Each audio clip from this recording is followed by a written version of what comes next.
Assalamualaikum warahmatullahi wabarakatuh. Perkenalkan, nama saya Megan Jarsari, NIM S1B1211169, jurusan Administrasi Bisnis, kelas B, Fakultas Ilmu Sosial dan Ilmu Politik, mata kuliah pengantar Ilmu Ekonomi.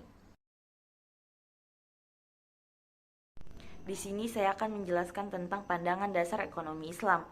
Mengapa ekonomi sosialisme hancur terlebih dahulu? Yang pertama, ekonomi sosialisme tidak sesuai dengan fitrah manusia. Yang kedua, ekonomi sosialisme gagal mewujudkan pertumbuhan sekaligus pemerataan ekonomi. Yang ketiga, ekonomi sosialisme menghasilkan kelas baru yang lebih buruk dari kelas sebelumnya. Yang keempat, impian terbentuknya negara komunisme adalah sesuatu yang mustahil untuk diwujudkan. Mengapa ekonomi kapitalisme tetap bertahan? Yang pertama, ekonomi kapitalisme senantiasa memperbaiki kelemahan yang dimilikinya atau neokapitalisme. Yang kedua, ekonomi kapitalisme sangat sukses dalam mewujudkan pertumbuhan ekonomi. Yang ketiga, ekonomi kapitalisme mampu menutupi kegagalannya dalam mewujudkan pemerataan ekonomi. Yang keempat, ekonomi kapitalisme masih menjadi pemain tunggal yang belum memiliki alternatif pengganti. Pandangan dasar ekonomi Islam. Ekonomi Islam memandang bahwa kelangkaan atau scarcity bukanlah problem yang asasi dari ekonomi manusia, sehingga persoalan produksi, baik apa, bagaimana, dan untuk siapa komoditas akan diproduksi bukan prioritas pembahasan ekonomi Islam. Diturunkannya Islam. Islam diturunkan tidak secara khusus untuk menyelesaikan problem tersebut. Problem produksi solusinya cukup diserahkan pada akal manusia. Tanpa bantuan dari Islam pun, akal manusia dengan sendirinya akan mampu menyelesaikan problem produksi barang dan jasa tersebut. Problem asasi ekonomi. Menurut pandangan Islam, problem ekonomi yang asasi bukan pada masalah produksi barang dan jasa. Masalah produksi dianggap masalah yang mudah untuk diselesaikan. Masalah yang asasi dari ekonomi justru muncul ketika manusia sudah mampu memproduksi barang dan jasa tersebut, yaitu ketika barang dan jasa harus beredar di tengah-tengah masyarakat. Problem ekonomi yang dianggap asasi adalah masalah interaksi manusia yang terkait dengan barang dan jasa di tengah-tengah manusia. Dengan kata lain, problem ekonomi yang asasi adalah yang menyangkut distribusi barang dan jasa di tengah-tengah manusia. Kita dapat meninjaunya dalam dua aspek, yaitu tinjauan fakta dan tinjauan Al-Quran. Tinjauan fakta. Manusia memproduksi barang dan jasa tidak hanya untuk dikonsumsi sendiri. Faktanya, sebagian barang dan jasa yang diproduksi manusia adalah untuk kepentingan atau kebutuhan manusia lain. Aktivitas ekonomi yang paling besar justru didominasi oleh transaksi barang dan jasa di tengah-tengah manusia. Transaksi antar manusia.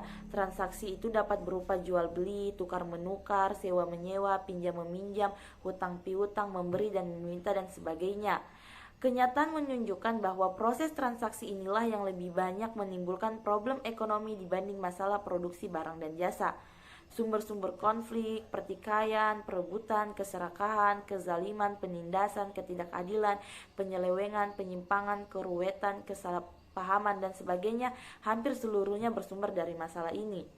Masalah produksi, sedangkan menyangkut produksi barang dan jasa hampir tidak ada problem yang muncul karena lebih terukur, mudah dihitung, bisa direncanakan, mampu diproyeksi oleh akal manusia.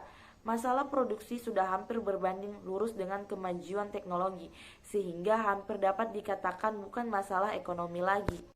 Kemampuan berproduksi. Fakta menunjukkan bahwa barang dan jasa saat ini sudah mampu diproduksi secara melimpah ruah oleh manusia, bahkan sudah melebihi kebutuhan manusia itu sendiri. Fakta juga menunjukkan bahwa produksi barang dan jasa yang melimpah ruah saat ini tidak terdistribusi secara adil di tengah-tengah manusia. Sistem ekonomi sosialisme atau komunisme. Bagaimana solusi sistem ekonomi sosialisme atau komunisme? Sistem ekonomi sosialisme. Karl Marx merupakan pendiri paham ekonomi sosialisme yang mengkritik keras paham ekonomi aliran klasik. Dalam memberikan kritik, Marx menggunakan asumsi-asumsi dasar yang digunakan oleh aliran klasik. Dari asumsi-asumsi dasar itulah kemudian Marx memberikan kritik balik yang sangat telak terhadap paham ekonomi aliran klasik. 1. surplus labor and value theory. Dalam membangun teorinya, Marx berangkat dari pandangan nilai atau value menurut Adam Smith dan David Ricardo. Nilai suatu barang itu diukur dari seberapa banyak tenaga yang telah dikorbankan oleh pekerja untuk memproduksi barang tersebut. Dengan adanya perubahan pola produksi dari sistem ekonomi yang primitif kepada sistem yang modern, maka akan muncul ketidakadilan dalam ekonomi. Perubahan pola produksi yang primitif. Yang pertama, kepemilikan bersifat individual. Yang kedua, produksi bersifat individual. Yang ketiga, penjualan bersifat individual. Yang keempat, pola pembagian keuntungan bersifat individual. Kalau pola produksi yang modern, yang pertama, kepemilikan bersifat individual. Yang kedua, produksi bersifat kolektif. Yang ketiga, penjualan bersifat kolektif. Yang keempat, pembagian keuntungan bersifat individual. Pola produksi modern. Dalam pola produksi modern, yang bekerja adalah guru-guru perusahaan. Majikan sebagai pemilik perusahaan tidak terlibat dalam produksi, tetapi yang menikmati seluruh keuntungan. Tenaga buruh hanya dianggap sebagai bagian dari komponen biaya produksi. Untuk memperoleh keuntungan yang maksimum, metodenya adalah dengan menekan biaya produksi seminimum mungkin. Jika nilai barang itu diukur dari besarnya tenaga yang telah dikorbankan, maka sesungguhnya telah terjadi surplus nilai tenaga buruh yang telah diambil oleh majikannya. Dengan demikian, ekonomi kapitalisme adalah ekonomi yang sangat zalim. 2.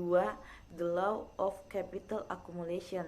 Menurut Marx, dalam persaingan yang bebas, perusahaan yang besar akan senantiasa memakan perusahaan yang kecil. Maka jumlah majikan akan semakin berkurang, sebaliknya jumlah kaum buruh akan semakin banyak.